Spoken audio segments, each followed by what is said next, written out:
Good morning. It is Monday, September the 23rd in the very interesting year of 2024. I'm Thomas Caldwell of the Aurelian Column, and this is the Monday Morning Report. Well, Israel is, at this moment, at the time I'm recording this, currently pounding southern Lebanon with very significant airstrikes. And they will most likely not be invading southern Lebanon. According to a lot of reports, they don't have the troops in place to do that, but they probably don't need to do that anyways. Their military is still tied down in Gaza. A lot of people are still making all sorts of dire predictions about this turning into a third world war. A lot of clickbait out there for that. Let me point something out here. This is why history is important. Israel's done this stuff before. Southern Lebanon's been invaded before. It has been bombed a lot over the last several decades. Is Iran going to declare war on Israel? I don't think so. Now, could this turn into a regional war conflict that could spread to World War III? Yeah, I don't think it will. Let me reiterate something I've said before. The people in the Middle East, i.e. the governments in the Middle East, don't care about the Palestinian people. They don't care about them at all. They don't like them. They use them as an excuse to keep a conflict with Israel going. Israel also likes to see the conflict. There's money here. They know that the United States will back them up no matter what they do. Anybody who saw Prime Minister Netanyahu from Israel speak in front of Congress a few months ago knows exactly how much power and influence they have in Washington. And the word significant is an understatement. Iran, they back Hezbollah, but let me ask you this question, especially those of you out there waving Palestinian flags or wringing your hands thinking that there is going to be a big war. If Iran really wanted to protect their proxies in Lebanon, how come they never gave them advanced anti-aircraft weapons? There's no surface-to-air missiles of any significance that I've heard about. This is why the Israelis are able to fly over Lebanon and pound it into whatever they want to pound it into, pretty much with impunity. This is all about money, everybody. This whole mess, and that's also Ukraine, which ended up sucking up $165 billion, I think at last count, from the United States and its people, which was probably borrowed from China. This is all about money. There's more money in war than there is in peace. If you were a businessman in Israel right now, would you rather be selling weapons to the government or oranges? This is a very inconvenient truth about modern conflict. It's about war, it's about power, it's about keeping people in power, keeping governments in power.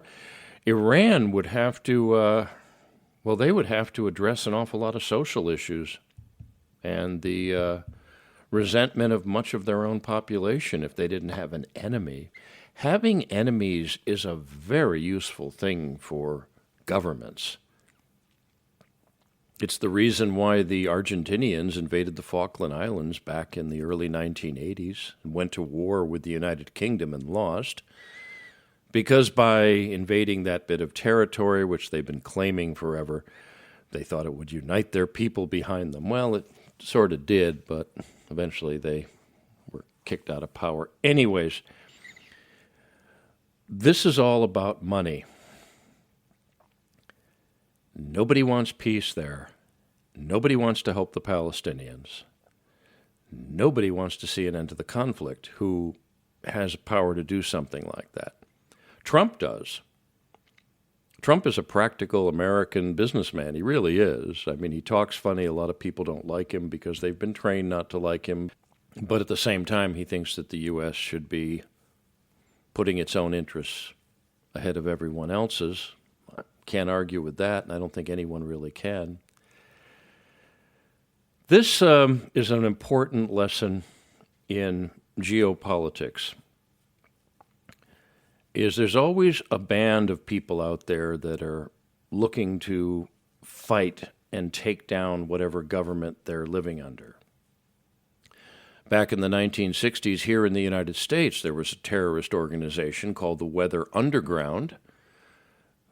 Some of their people got trained overseas in guerrilla tactics and sabotage. They were setting bombs off around the country.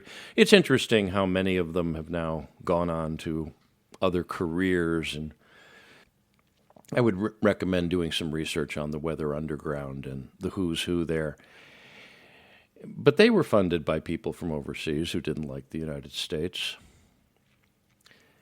The United States had a thing against communist China for many years, and guess what they did? The CIA funded and trained Tibetans to fight against the Chinese occupiers. Yes, Tibetans did fight back. They're not a bunch of pacifists, as many people think.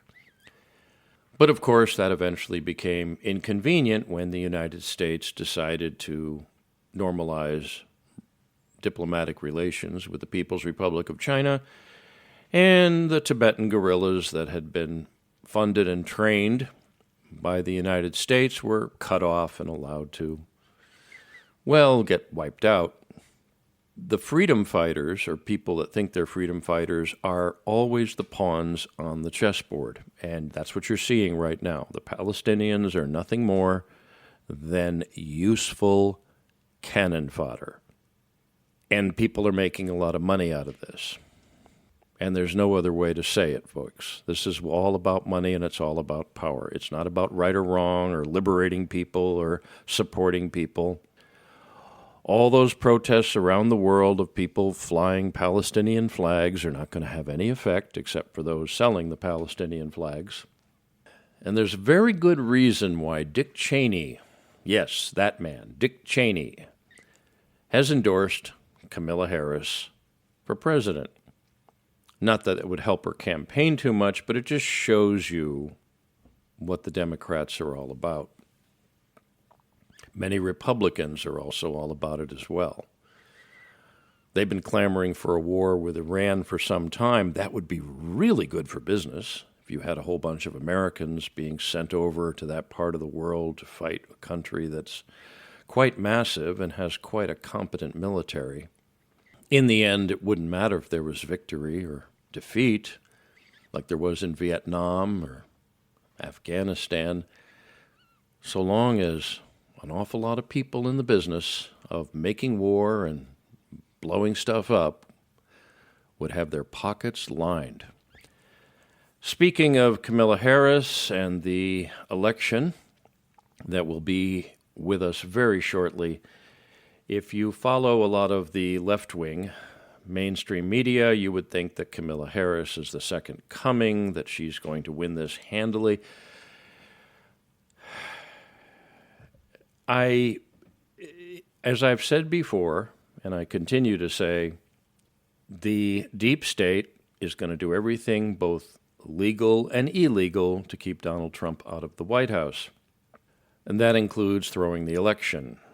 Again, the propaganda has been pushed through the ceiling. Now, the cities are all pretty much left-wing in this country, and people are actually believing what they're being told. This is the problem. Americans are horribly uneducated, and a significant number are horribly unintelligent. The rest of the world knows this, which is why they really resent the U.S. having the power that it does on the global stage, but that's another discussion. At this point, people have already made up their minds. I do not think that people are going to watch a debate or watch an ad or anything and change their mind at this point. I really don't see that. It's going to matter who counts the votes and how they're counted. Realistically, if this was a fair election, Trump would almost certainly win. Kamala Harris, the fact that she's actually the nominee is a crime against all levels of sanity. And of course, here in the United States, we could do better on both sides of the political aisle. But over the decades, anybody who has had any difficulty in their life, or any problems or any issues, is for some reason removed from the ability to run for public office. You need to have a squeaky clean background here in the United States to be elected to office, something that's not going to offend anybody. I don't have the same political views I did when I was a teenager or even as a young man. I've grown over time and evolved. But people aren't allowed to change their minds in this country. They're not allowed to have had errors. They're not allowed to have made mistakes. In reality, those are the people you want in charge because they know what the downside is for certain things. That's why traditionally generals, former military commanders, make good heads of state in this country because they know how nasty a thing a war is and how to avoid them. Here in this country right now, we have a terribly uneducated, intellectually minimized population. People are debating over what bathroom to use, how many different genders there are, and whether or not the border should be secured from millions upon millions of invaders. That does not bode well for the future. This election is not about anything that elections are usually about. It's about sanity and insanity. It's about the people of the United States being in charge or the people of the United States being serfs. That's what's at stake. Is it possible for Trump to win? Yes, it's possible. But I don't think the average person realizes exactly how stacked everything is against him. The bad guys are in charge, and they're pretty bad. Now, there's also going to be an awful lot of things that are coming down the pipe that most people aren't talking about. It was just brought to my attention this morning that there's a potential for a longshoreman strike next week in this country. Longshoremen are the people responsible for loading and unloading ships at ports. If that happens, that means that no cargo will be coming into the United States or departing the United States. Just about the time of an election. That will be a major economic problem. And problem is an understatement. Now, will it happen? Don't know. I'm not party to union negotiations, but the U.S. is a major trading country and a major importer, and it imports more than just cheap plastic crap made in Chinese factories. It imports car parts, it imports petroleum, it imports all sorts of things. This is the problem with international trade. If you don't trade, you're going to be out of a lot of things that you need. The people in charge in this country will do everything they can to make the average American as miserable as possible if it will get them what they want. That being said, I would make some recommendations. One is to vote in this election and do so in a way that you can be best assured that your vote will be counted. Go in person. And this is something that's really important to do if you haven't already done it already. Volunteer to be a poll watcher and be as vigilant as you can be. Be as in the face as you can be without violating any laws or regulations. A lot of people don't volunteer to be poll watchers. That's a pretty important job. I've done it myself. I did it in 2019, and I wish I had done it in 2020. I think I might have made a little difference in Virginia.